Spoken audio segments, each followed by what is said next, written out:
1 2 3 আসসালামু আলাইকুম ওয়া রাহমাতুল্লাহি ওয়া বারাকাতুহু।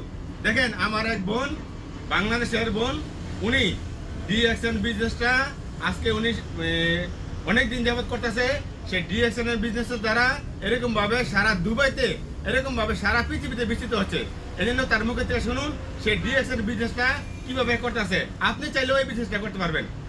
আসসালামু আলাইকুম। বাংলাদেশি জনগণ কোথায়? এটা অনেক ভালো একটা প্ল্যাটফর্ম আপনার ফিউচার গ্রো করার জন্য। এখানে উইদাউট এনি ইনভেস্টমেন্ট আপনি আপনার ফিউচার গ্রো করতে পারবেন এবং ডিএক্সএন কোম্পানি আপনাকে আপনার ফিউচার গ্রো করার জন্য সাপোর্ট করবে। সো আমি বলবো যে আপনারা নেগেটিভ থট বাদ দিয়ে ডিএক্সএনে দ্রুততম আপনি এখানে জয়েন হন এবং মেম্বার হন, প্রগতি করুন এবং আপনার যদি এখানে ইন্টারেস্ট মনে হয় তাহলে অবশ্যই আমাদের এই ভাইয়ের সাথে যোগাযোগ করবেন। উনি আপনাকে প্রোডাক্ট সম্পর্কে, কোম্পানি সম্পর্কে সব কিছু ডিটেলস বলবেন। Thank you. ধন্যবাদ। আসসালামু আলাইকুম ওয়া রাহমাতুল্লাহি ওয়া বারাকাতুহু।